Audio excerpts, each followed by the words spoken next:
यः आत्मदा बलदा यस्य विश्व उपासते प्रशिशं यस्य देवाः यस्य छायामृतं यस्य मृत्युः तस्मै देवाय हविषा विधेम। ॐ शान्तिः शान्तिः शान्तिः।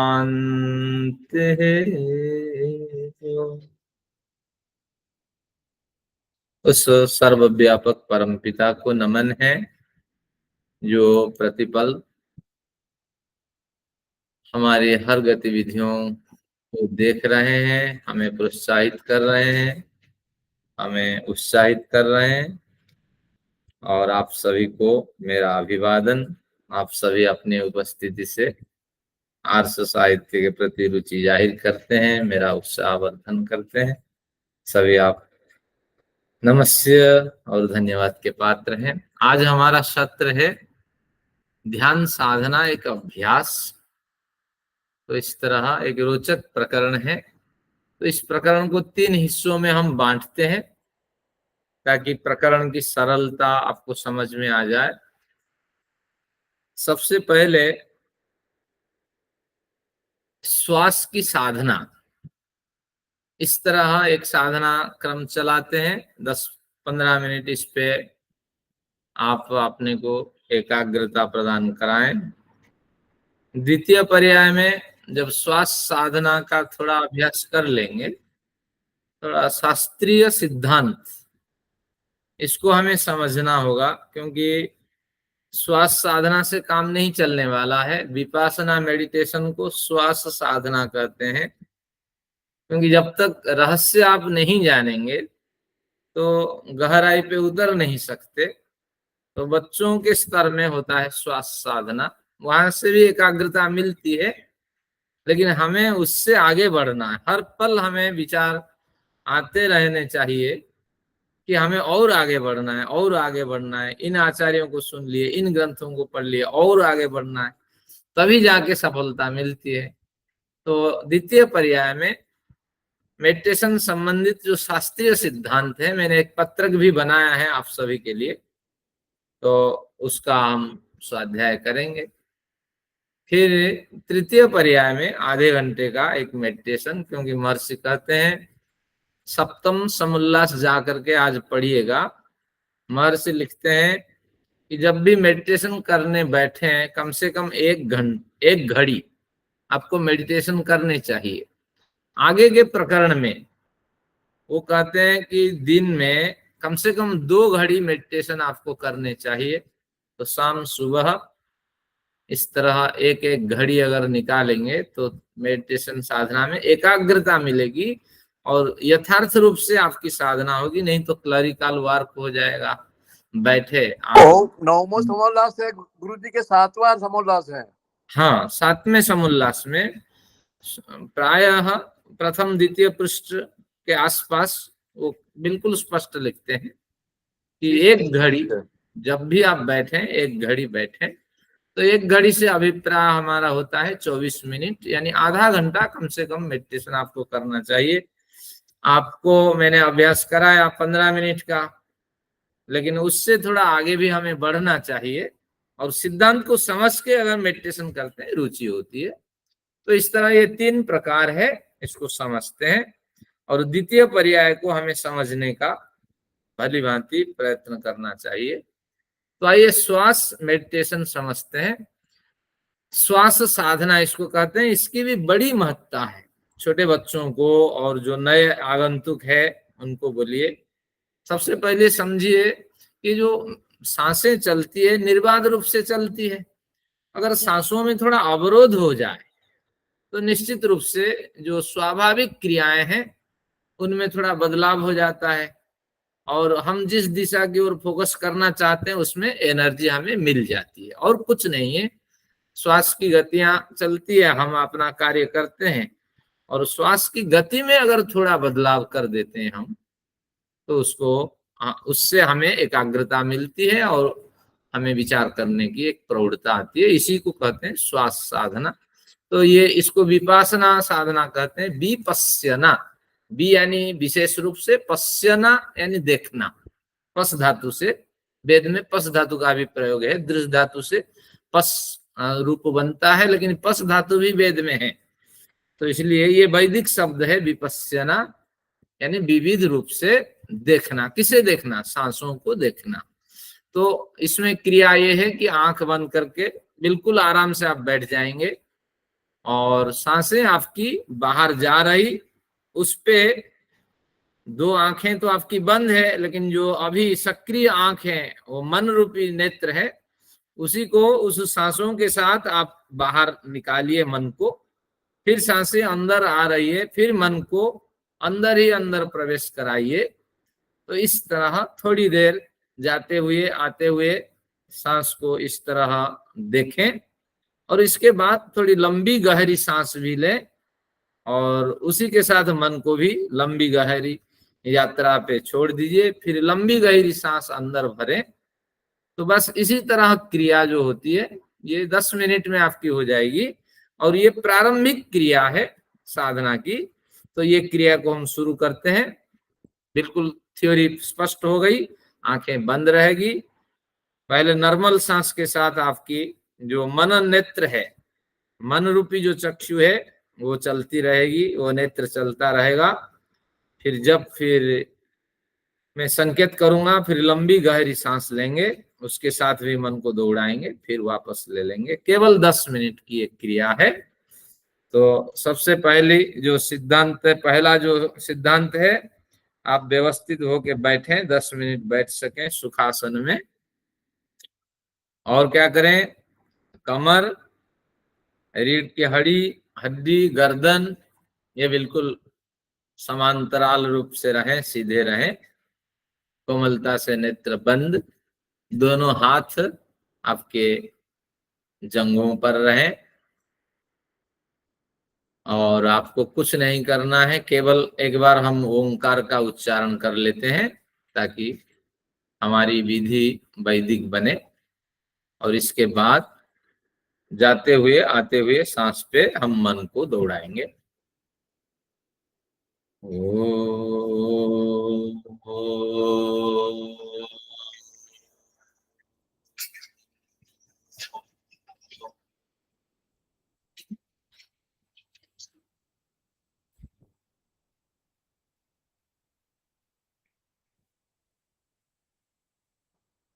आप मुझे सुनते रहें, आपकी सांसें बाहर निकल रही है। मन को उस सांसों पर सवार कर दीजिए और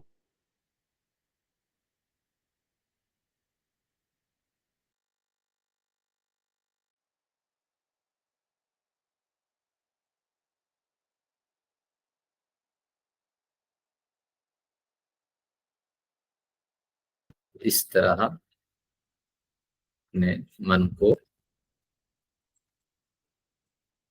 उलट फेर की यात्रा में छोड़ दें।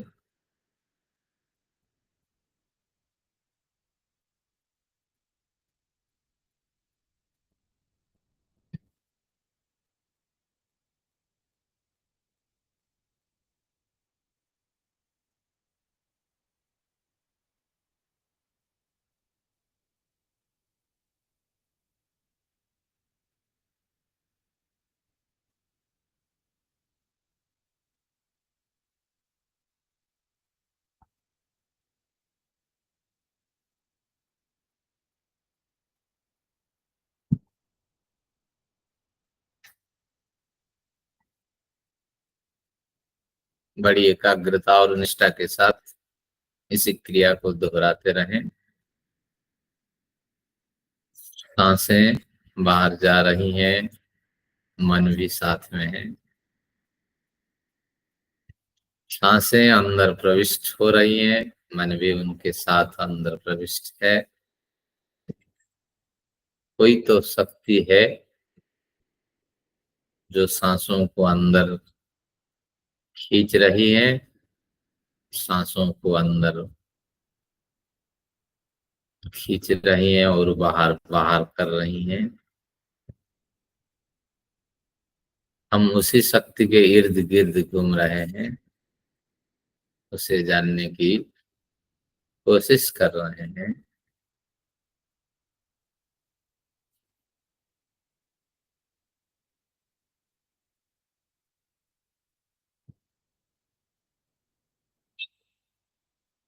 मन एक रिंग की तरह उस शक्ति का चक्कर लगा रहा है।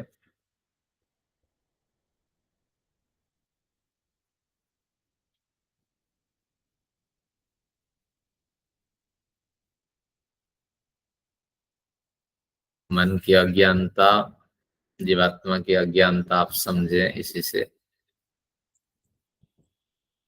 क्रियाएं हमारे अंदर घट रही है, हमारे साक्षित्व में घट रही है, लेकिन हम उसको जान नहीं पा रहे हैं। चलिए जानने का प्रयत्न करते हैं। अब हम लंबी गहरी सांस लेंगे और मन को भी रिंग की तरह उसके साथ चलाएंगे।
इस क्रिया को यहीं विराम देते हैं।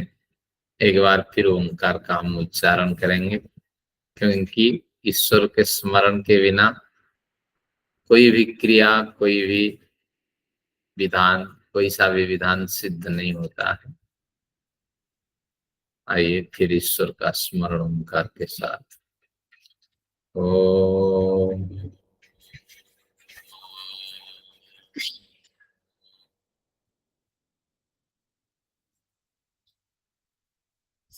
चलिए, एक विधि आपको, विपासना की विधि आपको स्पष्ट हो गई। जब कभी आप मेडिटेशन में जाएंगे विपासना के, इस तरह सांसों पे वो ध्यान केंद्रित करवाएंगे और उनका सारा फोकस इसी सांसों पे है। ये प्रारंभिक स्थिति का मेडिटेशन है। मन थोड़ा संतुलित हो जाता है तो कुछ समय, हमने तो केवल 10 मिनट दिया, तो अगर आधा घंटा आप इस तरह बैठते हैं तो आपको एक प्रसन्नता मिलती है। तो ये विधि है। आइए, इस विधि के साथ हमें और बहुत कुछ और करना था। गौतम बुद्ध को और बहुत कुछ सोचना था जो उन्होंने सोचा नहीं। क्या सोचा नहीं? मैंने कहा, मन को हम रिंग की तरह घुमा तो रहे हैं, लेकिन किसके इर्द गिर्द ये मन घूम रहा है? कोई शक्ति है, वो शक्ति प्राण शक्ति है। क्योंकि जो प्राण शक्ति होती है उसी को हम प्राण शक्ति कहते हैं, जो सांसों को बाहर फेंकती है और सांसों को अंदर ग्रहण करती है। प्राण वो नहीं जो बाहर निकल रही है, जो अंदर घुस रही, वो प्राण नहीं है। जो शक्ति इनको खींचती है अंदर और बाहर फेंकती है, उसी का नाम प्राण है। अगर ये शक्ति है तो ये शक्ति किसकी शक्ति है? तो फिर आगे ये चलते हुए हम चल देंगे कि ये शक्ति निश्चित रूप से ईश्वर द्वारा व्यवस्थापित है। ये शक्ति प्राकृतिक शक्ति है। तो फिर किससे ये क्रियान्वित हो रही है? जीवात्मा से। और जीवात्मा को ये व्यवस्था बना के दी किसने? ना परमेश्वर ने। तो खोज तो हमें यही करनी थी, लेकिन देखिए हम यहीं रुक गए और विपासना यहीं रुक गया, वह रुक गई वो क्रिया। हमें प्राण शक्ति से जीवात्मा शक्ति, जीवात्मा शक्ति से जीवात्मा शक्ति, जीवात्मा का अलग प्रवृत्ति है जीवात्मा की, ये प्राण शक्ति उसकी प्रॉपर्टी नहीं है, लेकिन व्यवस्था बना के ईश्वर देते हैं। तो इसलिए ये व्यवस्था जीवात्मा के साथ साथ संगठित करने वाली जो है वो ईश्वर है, वही उपास्य है। तो यहाँ तक हमारी यात्रा होनी थी। और बुद्ध बड़े योग दर्शन के विद्वान रहे, लेकिन यहाँ तक बुद्ध ही रुक गए, आगे बढ़े नहीं। चलिए, ये सिद्धांत आपने समझ लिया, तो अवश्य मेडिटेशन कर लेना चाहिए। मैंने किन किन मेडिटेशन से परिचय प्राप्त किया व अभ्यास किया बता देता हूँ। एक तो विपासना से आपका परिचय हो गया, और फिर मैंने ओशो मेडिटेशन से भी भाग लिया, कि जीवन भर तो यही काम रहा मेरा। फिर मैंने विश्वास मेडिटेशन से भी भाग लिया, ओशो, विश्वास, विपश्यना। फिर एक माता अमृतमय मेडिटेशन है, वहां से भी मैंने भाग लिया। फिर जग्गी वासुदेव, वहां भी भाग लिया। रविशंकर, वहां भी भाग लिया। और एक है जो ब्रह्म कुमारी, वहां भी भाग लिया। तो आज भी रुचि रखता हूँ और कहीं कुछ नया मिल जाए। और फिर इस तरह जो सिद्धांत हाथ लगे, तो कुछ को तो मैंने अपने हिसाब से बनाया, मेरा अलग है जो साधना का प्रकार, और कुछ सिद्धांत में भी आप लोगों को उपदेश करता हूँ। इस तरह ये विधियां हैं। आइए देखते हैं, आपको क्लियर हो गया विपासना में और कुछ जोड़ना था। कुछ शास्त्रीय सिद्धांत देखते हैं। जब तक नहीं जानेंगे ना, ये सब्जी क्यों अच्छी लग रही है, अगर अच्छी लग रही है तो क्या इसमें चीजें मिलाई गई, क्या प्रपत्ति है, जब तक ये नहीं जानते मजा नहीं आता। तो मेडिटेशन करने का मजा ये शास्त्रीय सिद्धांत का अध्ययन करके हम लेते हैं। ये आपके सामने कुछ शास्त्रीय सिद्धांत आएंगे, 4 पृष्ठ की है। और मैं इसलिए नहीं भेजा क्योंकि आपको पहले परिचित करा दूं, फिर आप इसका लाभ लेंगे। तो सबसे पहले शास्त्रीय सिद्धांत में कोई बड़ा नहीं रखा मैंने आपके लिए, बड़ा सरल है। वैदिक ध्यान साधना ये वेदों पे आधारित है, और वेदों के उत्तरवर्ती जो साहित्य है उनसे आधारित है। योगाभ्यासी की जीवन शैली, जो योगाभ्यास करता है योगाभ्यासी है, तो कैसी जीवन शैली उसकी होनी चाहिए। फिर एक बहिरंग साधना और अंतरंग साधना, इसको आपको समझना होगा। तो पहले जीवन शैली देख लेते हैं, फिर मैं बहिरंग अंतरंग स्पष्ट करूंगा। कि देखिए, व्यसन से रहित होना। व्यसन शब्द आपने सुना, व्यसन शब्द में क्या अर्थ है? बी जमा असन, असन यानी खाना, खाना यानी उपभोग करना, व्यवहार में लाना।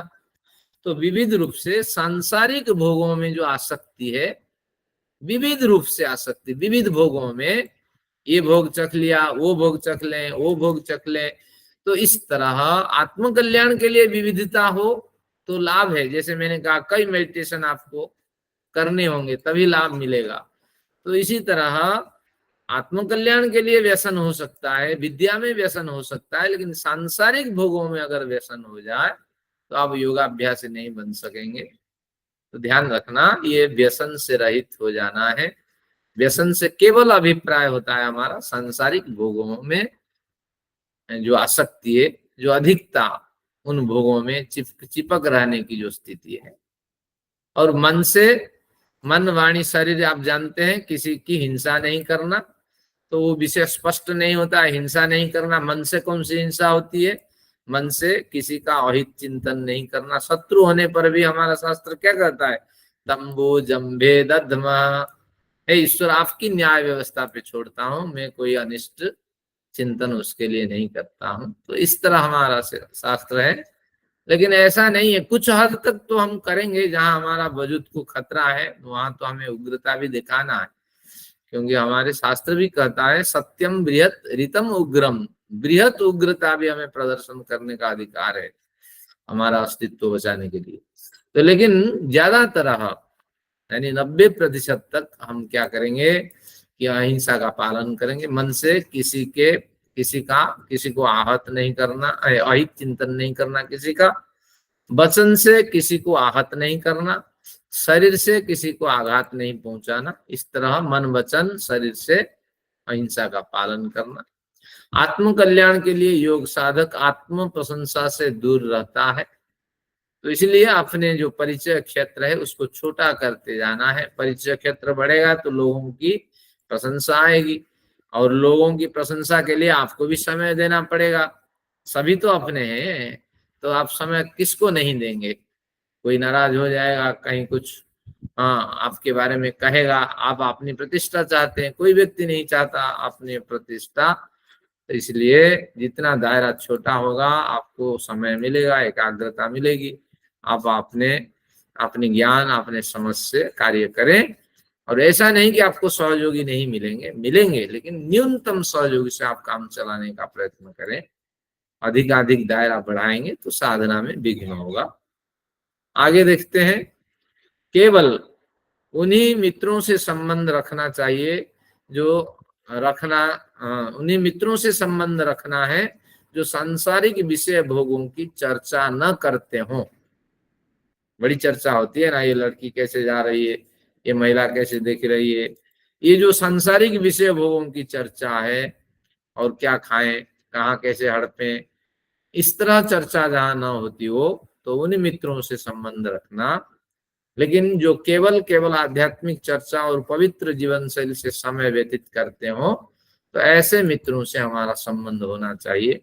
तो इसलिए मित्रों का दायरा भी छोटा होता जाएगा, अपना परिचय क्षेत्र भी छोटा होता जाएगा, तभी आप साधना कर पाएंगे। एक साधक के लिए आहार विहार, विहार से व्यायाम, कर्मनिष्ठा, सोना जागना रूपी सभी क्रियाएं मर्यादित होनी चाहिए। और अमर्यादित जहां होगी वहां साधना नहीं होगी। जिस दिन देर में सोएंगे, जिस दिन आपका व्यायाम नहीं होगा, जिस दिन आपकी शक्ति का क्षय होगा, तो आप समझना उस दिन से आपका धीरे धीरे शरीर असमर्थता को प्राप्त करेगा। पौष्टिकता की हानि होने से कई तरह की बीमारी के आप शिकार होंगे। तो ये आपको ध्यान रखना है। साधना करने के लिए न्यूनतम आप भोजन ग्रहण करते हैं, अगर उससे ऊर्जा क्षय हो जाए तो कुछ नहीं कर पाएंगे आप जीवन में, उत्साह ही खत्म हो जाएगा अंदर से। तो 6, सत्य धर्म और न्याय के मार्ग में जीवन भर चलते रहना चाहिए। ये सब आप जानते हैं, ये योगाभ्यासी के लिए ये सिद्धांत है। विनय भी होना चाहिए, उदार भी होना चाहिए, सदाचार, जो अच्छे आदर्श व्यक्ति हैं उनके आचरण में हमें चलना चाहिए। इस तरह ये कुछ जो योगाभ्यासी है उनकी जीवन शैली है, इनसे आप भली भांति परिचित हैं।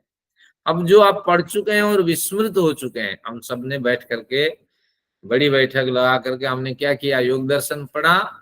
तो उसमें बहिरंग अंतरंग साधन है, मैं स्पष्ट कर देता हूं मौखिक, और यहाँ कुछ अलग बहिरंग अंतरंग प्रकरण है, उसको मैं फिर क्लियर करूंगा। योग दर्शन में बताया गया कि जो पहले 8 अंगों में से पहले 5 अंग हैं। कौन कौन 5 अंग हैं? यम, नियम, आसन, प्राणायाम, प्रत्याहार। ये ध्यान रखिए, ये अंदर अंदर मतलब हो जाना चाहिए, हजम हो जाना चाहिए, तभी जाके योगी बनेंगे ना। यम, नियम, आसन, प्राणायाम, प्रत्याहार, ये 5 हैं बहिरंग। यानी बहिरंग बाहर का अंग है, तो इसलिए बहि ही अंग बहिरंग, ये बाहर का अंग है। तो इसलिए ये तो हर हालत में आपको करना ही करना, क्योंकि शरीर मजबूत नहीं होगा तो फिर आप क्या चिंतन करेंगे। तो मजबूत योग को मजबूत शरीर प्रदान करने के लिए ये होना चाहिए। यम, नियम, आसन, प्राणायाम, यहाँ तक तो जानते हैं। प्रत्याहार से आप अपरिचित हैं। प्रत्याहार की परिभाषा में सुना देता हूं, क्योंकि हम तो इसी में जुड़े होते हैं, हमें याद है। क्या कहता है ना, सो विषया संप्रमोसे, अपना विषय को आप भूल जाएंगे, या इंद्रियों का जो विषय है उन विषयों को आप भूल जाएंगे। आगे क्या करेंगे? सो विषय असंप्रमोष चित्त स्वरूपानुकार इवेन्द्रियाणाम प्रत्याहार, यानी चित्त में जैसे विचार है उसके विचार के अनुरूप आपको विचार उठाते रहना चाहिए। लेकिन इंद्रियों का जो विषय है उस और इंद्रियों की जो दौड़ है उन दौड़ को खत्म कर देना। ये कैसे संभव है? जैसे आप ध्यान में बैठेंगे, आपके नेत्र को पहले बंद करना होगा, नेत्र खुला रहेगा, कोई जा रहा है कोई आ रहा है, यहाँ आपको विघ्न होगा, और कहीं आवाज आ रही है नेत्र उधर भी देखने लगेगा।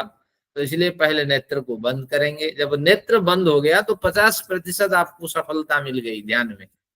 अब बाकी 4 इंद्रियां आपकी खुली हैं, लेकिन इन इंद्रियों को सकारात्मक विचार में हम ढालेंगे। कोई बिल्ली चिल्ला रही है तो कैसे विचार मन में उठाएंगे? ये चिल्ला नहीं रही है, हमें संकेत कर रही है कि बहुत जल्दी तुम एकाग्रता को प्राप्त करो, तुम्हें ईश्वर से जुड़ना है, ये आध्यात्मिक यात्रा में चलना है। तो ये इसलिए बिल्ली संकेत कर रही है, बिल्ली नहीं संकेत कर रही, ईश्वर का संकेत मुझे मिल रहा है। पंखा चल रहा है, आवाज हो रही है, यहाँ मैं बैठा हूं, तो प्रत्याहार में हम क्या चिंतन करेंगे? ये पंखा भी मुझे संकेत कर रहा है कि मैं निर्विश्राम गति से चल रहा हूं। लेकिन तुम भी कभी क्लास करते हो, कभी नहीं करते हो, कभी साधना करते हो, नहीं करते हो। तो इस तरह सकारात्मक दृष्टि से सारे विचारों को जिस समय आप प्रत्याहार में होंगे इस तरह घुमाते हुए चलना है, क्योंकि हमें उस आध्यात्मिक यात्रा में लंबी दूर तक चलना है। तो इस तरह पहले बहिरंग से आप परिचित हो गए। अब अंतरंग साधना में क्या है? ध्यान धारणा समाधि, ये अंतरंग साधना है। अंतरंग का मतलब अंतः अंग, अंतरंग, अंतः अंग अंदर के हिस्से, यानी यहाँ बड़ा श्रम करना होता है, धारणा लगाना होता है, लगानी होती है, ध्यान लगाना होता है और समाधि लगानी होती है। तो इस तरह ये कुछ बड़े प्रकरण हैं, लेकिन कोई इतना बड़ा प्रकरण नहीं है, ये भी क्लियर करते हैं। धारणा का मतलब है कहाँ आप ध्यान लगाना चाहते हैं। शास्त्र कहता है ईश्वर हृदय में है। निश्चित रूप से हृदय कहाँ है ना, जहां हमारा मन हमें ले जाए। आंखें तो आपकी बंद है, बाकी मन पे आपका ध्यान केंद्रित है। मन जहां ले जाए वही अंतःकरण है, वही मन बुद्धि चित्त अहंकारों का निवास है, वही मेरा जीवात्मा रहता है। मुझे पृथक से सोचना नहीं है कि हृदय में ध्यान लगाऊं या मस्तिष्क में ध्यान लगाऊं। तो इसी का नाम है धारणा। बस मन मेरा जहां ले जाए, जहां विचार मेरे केंद्रित हो जाते हैं, मुझे गहराई में उतार देते हैं, वही मेरी धारणा है। और ध्यान क्या है कि मैं संपूर्ण संसार के भोग्य वस्तुओं को छोड़कर केवल ही केवल ईश्वर का ध्यान करूंगा, क्योंकि वही मुझे, उसने मुझे जन्म दिया है और वही मेरा पालन कर रहा है। मैं उसी पे ही ध्यान को केंद्रित करूंगा। बस यही ध्यान है।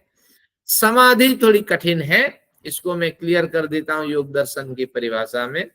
समाधि के स्तर में जब जाएंगे 2 तरह की समाधि होगी, एक होगी संप्रज्ञात, एक असंप्रज्ञात। अब जो असंप्रज्ञात है उसको हम थोड़ा छोड़ देते हैं, पहले संप्रज्ञात को समझते हैं। संप्रज्ञात में वितर्क, विचार, आनंद, अस्मिता, इस तरह 4 भेद हो जाते हैं। फिर असंप्रज्ञात में 2 भेद होते हैं, भव प्रत्यय, उपाय प्रत्यय नामक भेद है। भव प्रत्यय जो असंप्रज्ञात सबसे बड़ी समाधि है, वहां भी 2 भेद होते हैं। क्या है? विदेह और प्रकृति लय। और जो उपाय प्रत्यय है वहां भी 5 भेद होते हैं, श्रद्धा, वीर्य, स्मृति, समाधि, प्रज्ञा। इन 5 से युक्त होकर के जो ईश्वर से जुड़ने का प्रयत्न करता है वो असंप्रज्ञात समाधि है। तो सुनकर के आप भी विस्मृत हो गए होंगे, विस्मृत हो जाने दीजिए, कोई आवश्यकता नहीं इनको मनन करना। ध्यान पे केंद्रित रहिए। ध्यान जब आपकी गहराई में उतर जाए और रुचि आने लगे तो उसी का नाम समाधि है। आपको इन संख्याओं को गिनने की कोई आवश्यकता नहीं, ये शास्त्रीय सिद्धांत है। शास्त्रीय सिद्धांत को यहीं छोड़ दीजिए, केवल मैंने बताया, आपने सुन लिया। ये संभव नहीं है, इनके माध्यम से मेडिटेशन करना संभव नहीं। केवल हमने हमेशा ध्यान साधना पे ही फोकस करना है, व उसी पे हमने बल दिया है। तो ध्यान साधना में जितनी गहराई निष्ठा होगी तो उतने अधिक आप समाधि की ओर बढ़ते जाएंगे। पता नहीं कब आपकी समाधि संप्रज्ञात से असंप्रज्ञात में बदल जाए और सफलता मिले। बस आपको यही समझना, समाधि का अंग आपसे हट रहा है और आप ध्यान में अपने को केंद्रित कर रहे हैं, बस यही सिद्धांत है। अब आते हैं, आपने शास्त्रीय विषय समझ लिया, अब मेडिटेशन बढ़िया आपकी लगेगी। समय हमें भी आधा घंटा देना है, लेकिन कुछ बहिरंग विषय में आपको स्पष्ट करता हूं। मेडिटेशन के जैसे आपने श्वास साधना का अभ्यास किया, तो उसी तरह एक प्रार्थना प्रधान साधना होती है, यानी साधना से अभिप्राय ध्यान, प्रार्थना प्रधान ध्यान होता है। तो उस ध्यान का हम बार बार अभ्यास करते हैं, ईश्वर सच्चिदानंद स्वरूप आदि। और एक ध्यान होता है जो जिसको कहते हैं क्या, उपाय प्रत्यपरक ध्यान, श्रद्धा वीर्य स्मृति समाधि प्रज्ञा, यानी पूरी श्रद्धा है, पूरा हमने ब्रह्मचर्य का पालन किया है, श्रद्धा वीर्य स्मृति हमारी तीव्र है, शास्त्रीय समस्त विषय हमारे सामने स्पष्ट है, और स्मृति प्रज्ञा बुद्धि पूर्वक हमने निर्णय कर लिया ईश्वर आनंदमय स्वरूप है, और उस आनंदमय स्वरूप का मैं अनुभव करने जा रहा हूं। तो भले ही मुझे अनुभूत न हो रहा हो, लेकिन मैं अपने को एक भ्रम में, एक भ्रांति में इस तरह स्वरूप प्रदान कर रहा हूं कि मैं ईश्वर से मिल रहा हूं, निश्चित रूप से मुझे तो आनंद मिलेगा, या मुझे तो आनंद मिल रहा है, इस तरह अपने को हम क्या अपने पे आनंद का आरोप करके हम आनंद का अनुभव करते हैं। हम जानते हैं अल्पज्य है, कभी भी हमें ईश्वर का जो आनंद है, ईश्वर से निष्ठ प्रसन्नता है, वो पूर्ण रूप से प्राप्त नहीं हो सकती। लेकिन हम इस तरह आरोप करते करते करते करते उस ईश्वर के आनंद की ओर चलेंगे। बस यही साधना का स्वरूप है। 3 स्वरूप बताए, प्राण साधना, ये अभी अपने श्वास साधना, और फिर प्रार्थना प्रधान साधना, और श्रद्धा वीर्य स्मृति समाधि प्रज्ञा पूर्वक साधना। तो इस तरह ये साधना के क्रम है। हमने क्या दिया, देखिए, बहिरंग में अहिंसा सत्य अस्तेय ब्रह्मचर्य आदि जो 5 नियम हैं, मैं उनका पालन करता हूं, क्योंकि अष्टांग योग की साधना आपको करनी है। 8 अंगों को आपको स्मरण करना होगा, कोई यहाँ और उपाय नहीं है कि 8 अंगों को स्मरण किए बिना आप शास्त्रीय सिद्धांत पे उतरेंगे।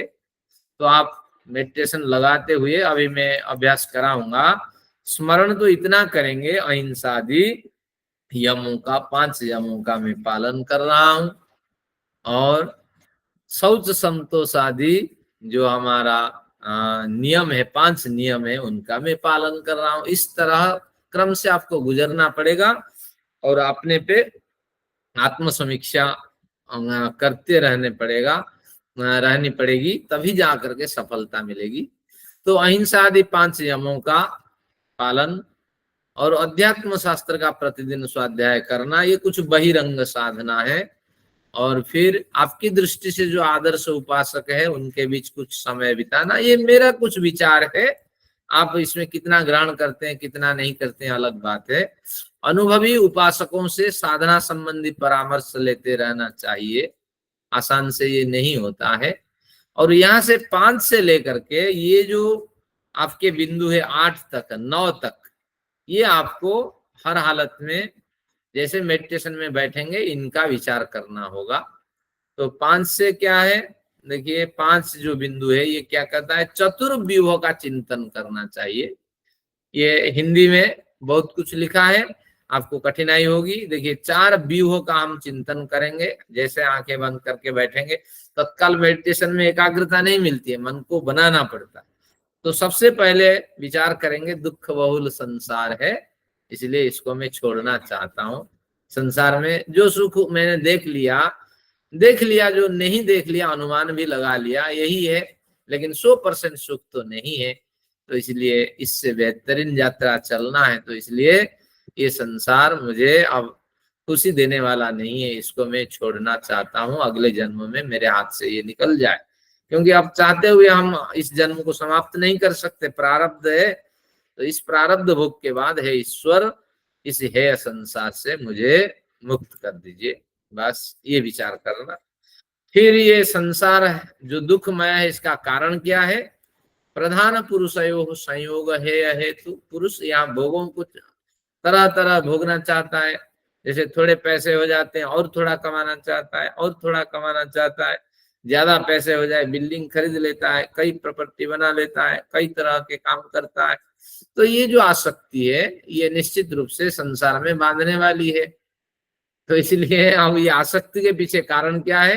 तस्य हेतु अविद्या, क्योंकि यहाँ अविद्या, क्योंकि अविद्या जब तक है, हमें न्यून संग्रह अगर होता तो उसी से हमारा ज्ञान तीव्र होता, लेकिन अधिक संग्रह हो गया, इसकी सुरक्षा हमारे लिए मुसीबत खड़ी कर दी।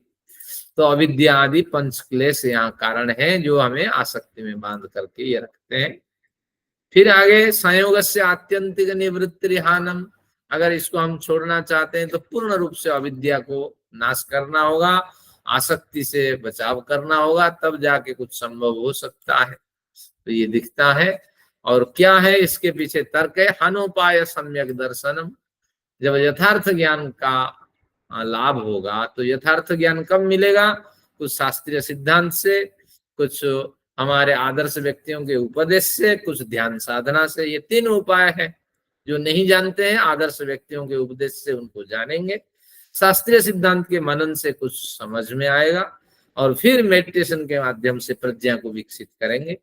तो यही तीनों माध्यम से हमें इस ओर जाना है।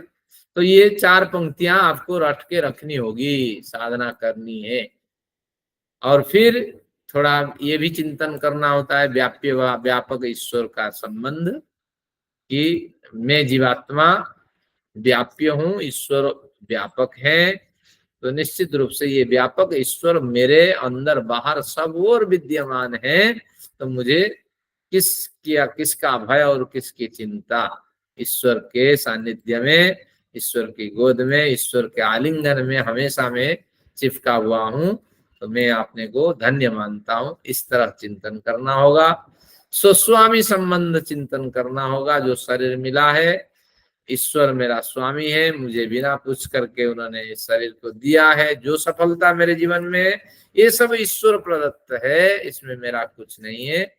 तो निश्चित रूप से मुझे तो वही करना है जिससे मेरे मालिक खुश हो जाए, बस ये चिंतन करना। फिर मन और इंद्रियों के जड़त्व का भी चिंतन करना। ये चार सिद्धांत, शास्त्रीय सिद्धांत महत्वपूर्ण है। 5 सिद्धांत है। मन जड़ है और मैं चेतन हूं। तो जैसे एक व्यक्ति क्या करता है, चेतन व्यक्ति अपने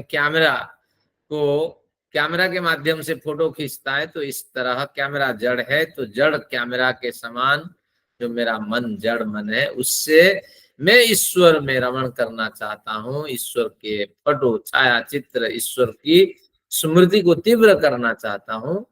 तो इस तरह मन को भी आपको सज्जीकृत करना पड़ेगा और ईश्वर प्रणिधान करना है। ईश्वर मुझे देख रहा है, सुन रहा है, जान रहा है। और निश्चित रूप से जैसे टेलीविजन में बैठा हुआ व्यक्ति कुछ बोलता है और हजारों लोग सुनते हैं, वो परवाह नहीं करता मुझे कोई सुनता या न सुनता। तो इस तरह हम निरंतर बड़ी श्रद्धा के साथ स्तुति करते रहें। ईश्वर तो हमें सुन रहे हैं, क्या पता ईश्वर आज खुश हो जाएंगे हमारे इस प्रेजेंटेशन से। बस ये कुछ 5 विचारों को आपको दौड़ाने हैं। 6 विचार, 5 से लेकर के 9 तक। हाँ, तो 6 विचारों को या 5 5 विचारों को आपको सक्रियता प्रदान करना है। और फिर आपको क्या करना, आपको तो अभ्यास है प्रार्थना प्रधान जो ध्यान है। तो आपको अभी अभ्यास क्या करना, केवल आपको अभ्यास करना, ये प्रकरण इतना ही अभ्यास करना। ये हाँ, इसमें भी वही कहा गया जिनकी चर्चा कर दी। मैं प्रतिदिन नियम का पालन करता हूँ, नियम का पालन कर रहा हूँ, इसकी चर्चा हो गई है। तो आपको केवल अभ्यास करना, यही ओंकार का उच्चारण करना। कोई कहता है 3, कोई कहता है 1, कोई कहता है और अधिक। तो आप देखना आपके पास कितना समय है, कितनी एकाग्रता आपको चाहिए, इस हिसाब से ओंकार का उच्चारण करें। जन्माद्यस्य यतः, ये कुछ वेदांत दर्शन के 3 सूत्र मैंने दिए आपके लिए, जिससे सारा संसार उत्पन्न होता है और पालन होता है और विनाश को प्राप्त करता है, जिससे मैं उत्पन्न होता हूँ, जिससे मैं पालित होता हूँ और विनाश को प्राप्त करता हूँ। तो उस व्यवस्थापक, व्यवस्था बनाने वाले ईश्वर मेरा उपास्य है और उनके लिए मेरा नमन है, मैं उनका स्मरण करता हूँ। शास्त्र योनित्वात्, शास्त्र ही योनि यानी कारण जिसके, और शास्त्रों का जो कारण है, तो ऐसे जो ईश्वर है उनको मैं नमन करता हूँ, उनका स्मरण करता हूँ। आनंदमय अभ्यासात, ईश्वर आनंदमय है और अभ्यास, ईश्वर आनंदमय है, इसका अभ्यास शास्त्रों में बहुत बार किया गया है, इसका प्रयोग बहुत बार किया गया है।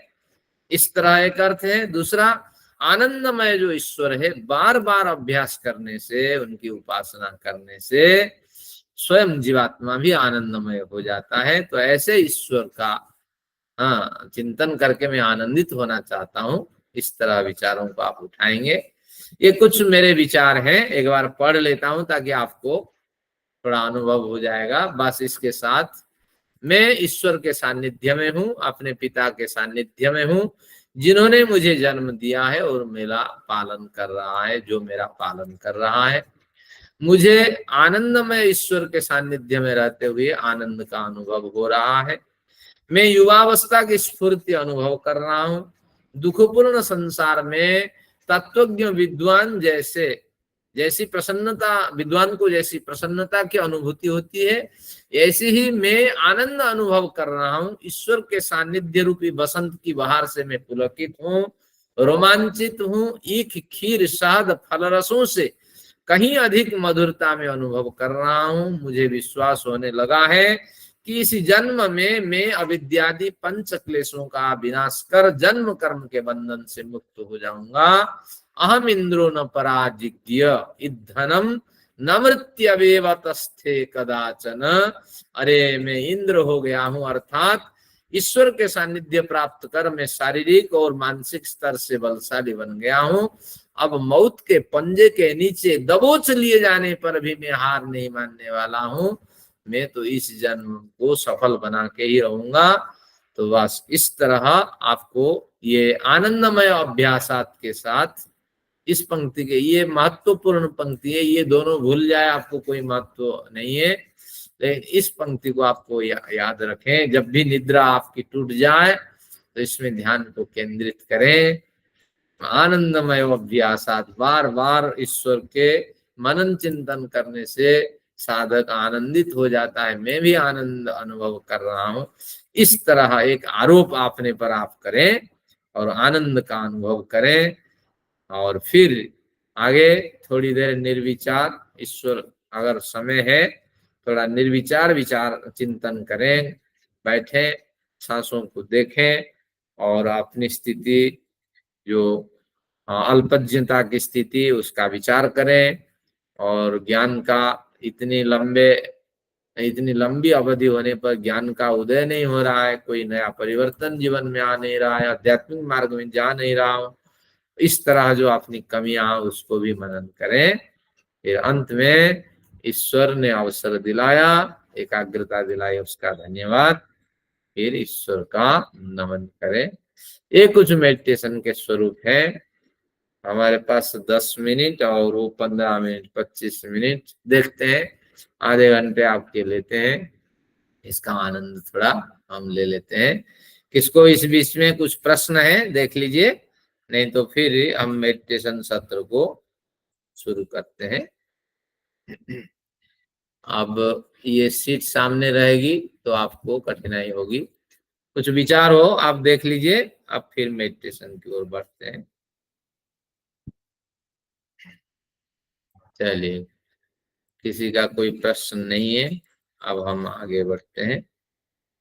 अब इस प्रकरण को यहीं रोकते हैं, क्योंकि लोगों को सिद्धांत नहीं चाहिए,